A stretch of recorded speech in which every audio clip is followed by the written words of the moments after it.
नमस्कार सभी धर्मी बहन भाइयों का आपके अपने चैनल पर एक बार फिर स्वागत है।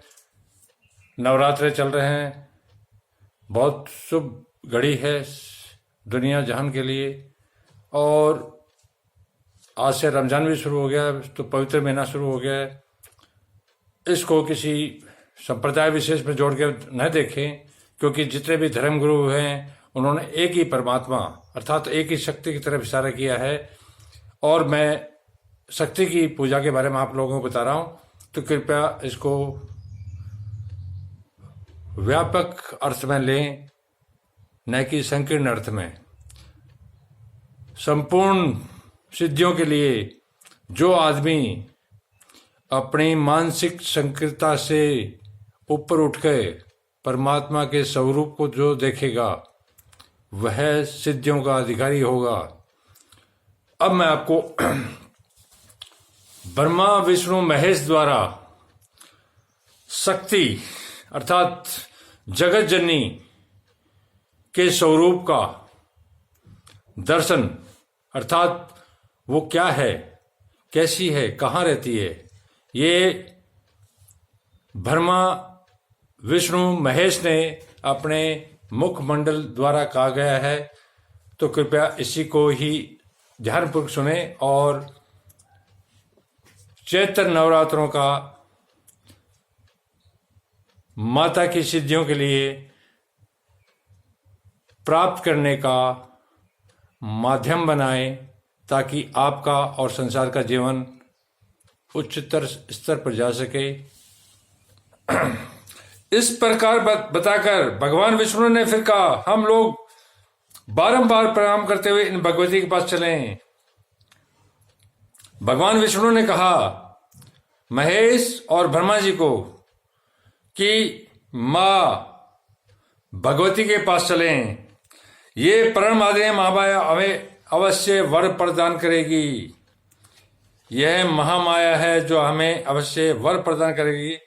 इनके निकट चलकर निर्भीक हो हम इनके चरणों की उपासना में लग जाएं। द्वार पर रहने वाले द्वारपाल हमें रोक देंगे, तो वहीं ठहरकर सावधानी के साथ इनकी स्तुति प्रारंभ कर देंगे। अर्थात अगर कोई द्वार पर माता के से नहीं मिलने देगा, तो हम द्वार पर ही बैठकर उनकी स्तुति अर्थात प्रार्थना प्रारंभ कर देंगे। यह वाक्या माता के दीप जो कि मणिदीप कहलाता है, मणिदीप पर हुआ। ब्रह्मा विष्णु महेश तीनों इकट्ठा होकर माता की महिमा और सामर्थ्य और अनुग्रह प्राप्त करने के लिए इस द्वीप पर गए। और फिर क्या हुआ सुनिए।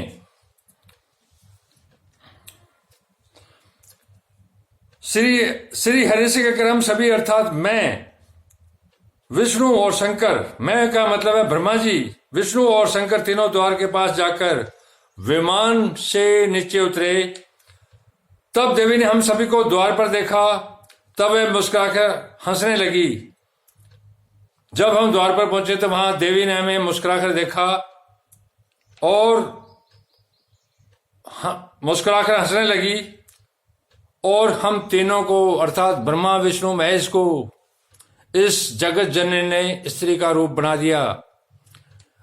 इससे यह साबित होता है कि देवी मां जो जगत की माता है वो किसी पुरुष को नजदीक नहीं आने देती, जबकि सारे उसी के हैं, चाहे वो पुरुष हो चाहे स्त्री हो, सारे उसी जगत जननी से ही निकले हैं। लेकिन वो कितनी पवित्र है कि ब्रह्मा विष्णु महेश को भी उस रूप में नहीं जिस रूप में वो गए थे, बल्कि एक स्त्री के रूप में बना दिया। हम उत्तम आभूषणों से अलंकृत रूप वाली युवती बन गए। अब हमारे आश्चर्य का पार नहीं रहा। ये ब्रह्मा विष्णु महेश ने कहा कि हम एक रूपवती औरत के रूप में तब्दील हो गए। हमारे आश्चर्य का पार नहीं रहा। आप देखिए इस देवी माँ की, जगत जननी माँ की, ब्रह्मा विष्णु महेश किस तरह से उनके गुणगान कर रहे हैं, उनके बारे में बता रहे हैं। धरती पर कौन समर्थ है जो इसके बारे में बता सके। यही है अंतिम ज्ञान जो ब्रह्मा विष्णु महेश ने बताया है। इसके पीछे का ज्ञान क्या है जो देवता भी नहीं जानते, तो दानव और मानव कैसे जानेंगे। फिर हम उस देवी के निकट चले गए और हम सब स्त्री रूप में थे। मनोहर रूप वाली वह देवी यहां हमें अपने चरणों के पास देखकर प्रेम पूर्वक दृष्टि से निहारने लगी। हम भगवती को प्रणाम करके सामने बैठ गए और एक दूसरे को देखने लगे। हमारा रूप स्त्री का बन गया। शरीर पर सुंदर आभूषण थे। हमें वही पाद पीठ दिखाई दिया। वह अनेकों मणियों से, मणिद्वीप पर रहती है माता, तो मणियों से सजावट की हुई थी। करोड़ों सूर्यों की आभा उससे निकल रही थी। मैं, विष्णु और शंकर तीनों वहीं रुक गए। वहां देवी की हजारों सहेलियां विराजमान थी। किन्हीं के शरीर पर लाल वस्त्र, किन्हीं के शरीर पर नीला वस्त्र, किन्हीं के शरीर पर पीला वस्त्र था। इन सभी देवियों की आकृति कल्याणमयी थी। उन्होंने विचित्र वस्त्र और आभूषण धारण कर रखे थे। भगवती भुवनेश्वरी के पास रहकर वे उनकी सेवा कर रही थी। अन्य बहुत सी स्त्रियां नाच और गाकर उनकी उपासना में तत्पर थी। आनंद में निगम होकर वीणा आदि वादों को बजा रही थी। नारद, मैंने जो वहां अद्भुत दृश्य देखा वह बताता हूं। ब्रह्मा विष्णु महेश ने ये जो माता का जो स्वरूप बताया है, ये नारद मुनि को बताया था, वही मैं आपको बता रहा हूं। तुम ध्यान देकर सुनो। भगवती भुवनेश्वरी के चरण कमल के समान कोमल थे। नख स्वच्छ दर्पण का काम दे रहे थे।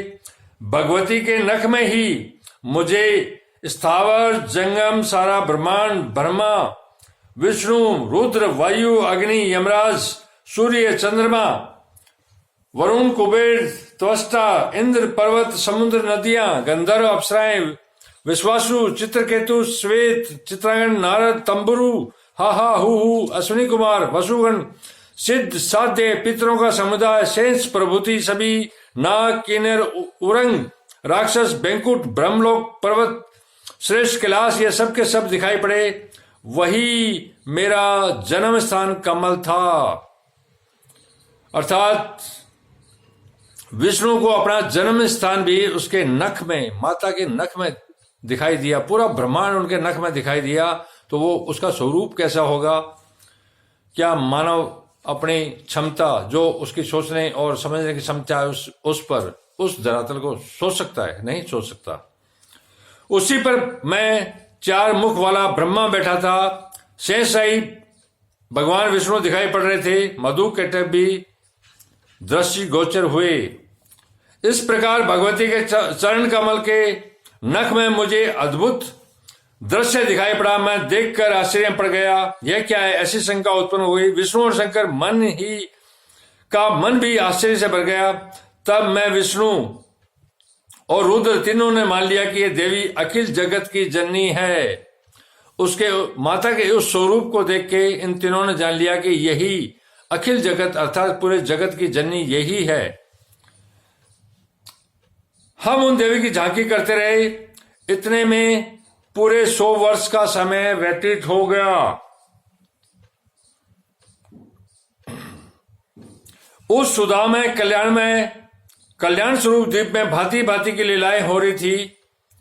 वहां की देवियां हम लोगों से भी सखी के समान व्यवहार करती थी। उनके सर्वांग प्रेम से पुलकित थे। शरीर पर अनेक प्रकार के आभूषण लदे हुए थे। उनके अत्यंत मनोहर रूप को देखकर हम लोग भी मोहित हो गए। उनके सुंदर भावों को देखते हुए हम सबको अपार हर्ष हुआ।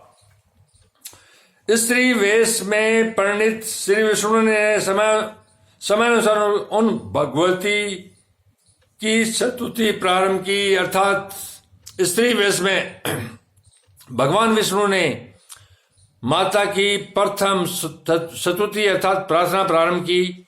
वो सुनिए। प्रकृति देवी को नमस्कार। भगवती विद्यात्री को निरंतर नमस्कार, जो कल्याण स्वरूपणी है, मनोरथ पूर्ण करने वाली है तथा वृद्धि एवं सिद्ध स्वरूपा है। उन भगवती को बार बार नमस्कार, जिनका सच्चिदा नंदमय विग्रह है, जो संसार की उत्पत्ति स्थान है तथा जो सृष्टि स्थिति संहार अनुग्रह तिरोभाव रूप 5 कृत्यों का विधान करती है। उन भगवती भुवनेश्वरी को प्रणाम, सर्वाधिष्ठानी भगवती को नमस्कार। हे माता, हे मैं जान गया, मैं संपूर्ण संसार तुम्हारे भीतर विराजमान है।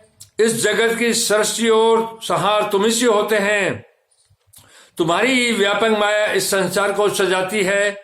अब मैंने तुम्हारा पूर्ण परिचय प्राप्त कर लिया कि तुम अखिल जगत की माता हो, इसमें कोई संदेह नहीं।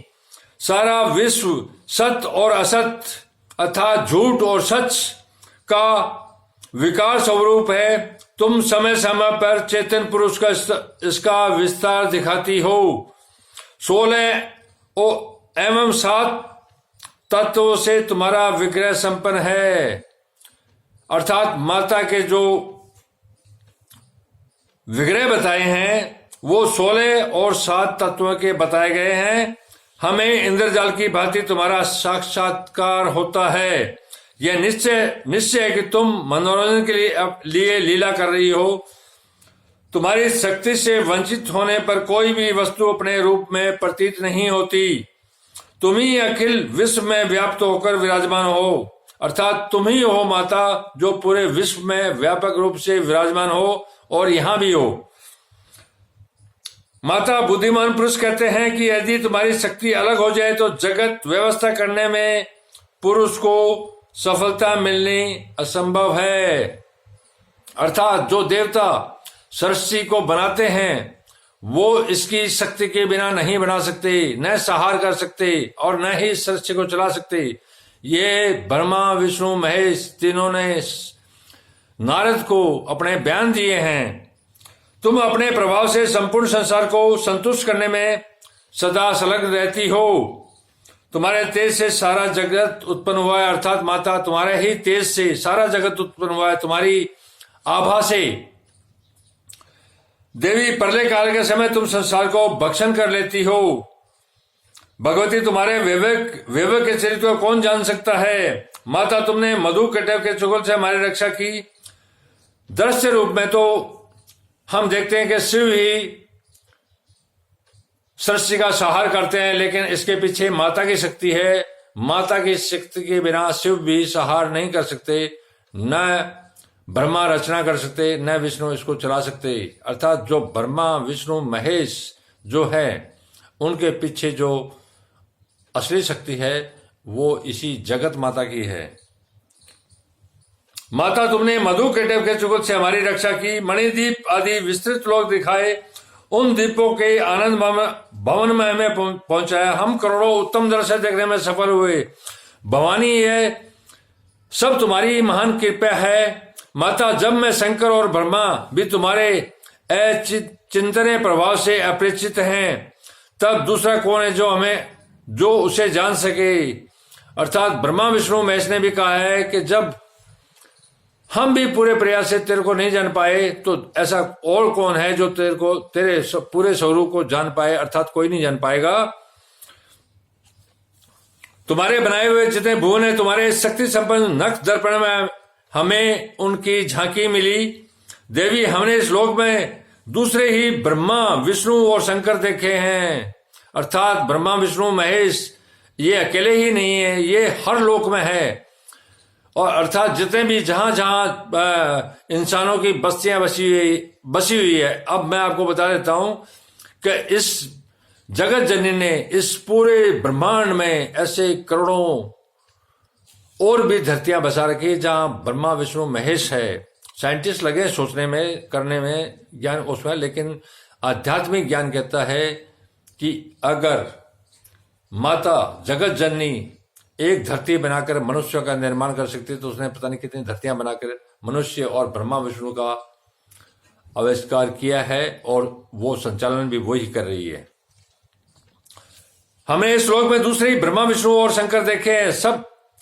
सब में वैसी असीम शक्ति थी जैसी हम ब्रह्मा विष्णु महेश में। सारे ब्रह्मा विष्णु महेश जो भी उनको दिखाई दिए उनमें भी वही शक्तियां थी जो उनमें थी। क्या अन्य लोकों में ये नहीं है। देवी तुम्हारे इस फैले हुए अचिंत्य ऐश्वर्य को हम कैसे जाने। माता चरण कमलों में मस्तक झुकाकर मैं तुमसे यही मांगता हूं, तुम्हारा ये रूप निरंतर मेरे हृदय में बसा रहे। अर्थात विष्णु भगवान ने भी ये की कि जो रूप तेरा देखा है वो हृदय में मेरे हमेशा बसा रहे। मेरे मुंह से तुम्हारा नाम कीर्तन होता रहे तथा नेत्र तुम्हारे चरण कमलों की झांकी से कभी वंचित न हो। आर्य, मेरे प्रति तुम्हारा यह भाव बना रहा कि यह मेरा सेवक है और मैं मन में सदा तुम्हारी स्वामी माना करूं। अर्थात विष्णु ने कहा कि मैं माता तुम्हें अपनी मालकिन मानूं, मेरे मन में यही भावना रहे। माता पुत्र की भांति यह व्यभिचारिणी धारणा हम दोनों के हृदय में सदा विद्यमान रही। जगदम्बा, तुम जगत के संपूर्ण पर्पस को जानती हो, क्योंकि सारे ज्ञान की अंतिम सीमा तुम्ही में समाप्त होगी। मैं तुमसे क्या निवेदन करूं भवानी, जो उचित हो वही करो। तुम्हारी इच्छा के अनुकूल ही कार्य होना चाहिए। ब्रह्मा सृष्टि करते हैं, विष्णु पालन करते हैं और रुद्र संहार करते हैं, पर तुम्हारी इच्छा से हम में शक्ति उत्पन्न होती है, तभी हम इस कार्य के संपादन के अधिकारी होते हैं। अर्थात माता जगदम्बा जगत जननी की इच्छा के बिना देवता भी कोई कार्य नहीं कर सकते। गिरिराज नंदिनी, तुम सबकी माता हो, जगत का पालन करना, उसे टिकाए रखना तुम्हारा स्वाभाविक कार्य है। वरदायिनी भक्ति, तुम्हारी शक्ति से संपन्न होने पर ही सूर्य इस जगत को प्रकाशित करता है। तुम शुद्ध स्वरूपा हो, यह सारा संसार तुम्हें से उद्भासित हो रहा है। मैं, ब्रह्मा और शंकर, हम सभी तुम्हारी कृपा से विद्यमान हैं। हमारा अविभाज्य और तिरोभाव हुआ करता है। केवल तुम ही नित्य हो, जगजनी प्रकृति और सनातनी देवी। यह निश्चय है कि बुद्धिमान मनुष्यों की बुद्धि और शक्तिशाली जनों की शक्ति तुम ही हो। कीर्ति, कांति और कमला तुम्हारे नाम है। तुम शुद्ध स्वरूपा हो, कभी तुम्हारा मुख मलिन नहीं होता। मुक्ति देना तुम्हारा स्वभाव है। मृत्यु लोक में पधारने पर भी तुम सदा विरक्त रहती हो। वेदों का मुख्य विषय गायत्री तुम ही हो। स्वहा, स्वदा, भगवती और ओमकार ये तुम्हारे रूप हैं। तुम ही ने देवताओं की रक्षा के लिए वेद शास्त्रों का निर्माण किया। परिपूर्ण समुद्र की तरंग के समान संपूर्ण प्राणी अनित्य हैं। यह अभी सभी अजन्मा ब्रह्मा के अंश हैं। अपना समय कोई स्वार्थ न रहने पर भी उन जीवों का उद्धार करने के लिए तुम इस अखिल जगत की रचना करती हो। नाटक दिखाने वाले नट की भांति तुम ही संसार की सृष्टि और संहार भी करती हो। तुम्हारा ये प्रभाव सर्व साधारण को विदित है। देवी, तुम महाविद्या स्वरूपिणी हो। तुम्हारा विग्रह कल्याणमय है।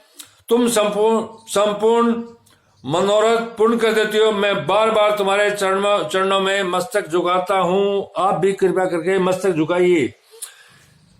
यह स्वरूप जो माता जगत माता का बताया है, ये भगवान विष्णु के स्वयं मुख कमल से निकला है, क्योंकि इस द्वीप पर जहां ये देवी विराजमान है, उस अक्ष पर, उस जहां कोई नहीं जा सकता, वहां ये तीनों देवता गए और जो उन्होंने वहां देखा और जो माता की महिमा गरिमा वहां देखी, वही विष्णु ने अपने मुख से नारद मुनि को बताया। जो भी धर्मी भाई बहन आज मेरे साथ इस कथा को जो सुन रहे हैं, माता उनको अपनी महिमा, सामर्थ्य और अनुग्रह से आज ही पूर्ण करेगी। उनके घर में सुख, समृद्धि इत्यादि दुखों का निवारण भी करेगी। धन्यवाद। निरंतर मेरे साथ चलिए, मेरे वीडियो लगातार आते रहेंगे। 9 दिन तक शक्ति की पूजा है। शक्ति की पूजा किसी भी रूप में की जाए। आज जो है मुस्लिम भाई वगैरह जो हैं, वो भी रमजान के महीने में शक्ति की पूजा कर रहे हैं। वो भी शक्ति है, यह भी शक्ति है। जो शक्ति को अनेक रूपों में देखता है, वो कुछ देखता नहीं, अर्थात अंधा है। शक्ति एक है, परमात्मा एक है। यह संसारिक सोच की बातें हैं। आप संसारिक सोच को नहीं सोच के एक ही परमात्मा के स्वरूप और उसकी शक्तियां और उसके नियम पर सोचें, उन पर चलें। आपका भी कल्याण होगा और आपके आने वाली तमाम पीढ़ियों का कल्याण होगा। धन्यवाद।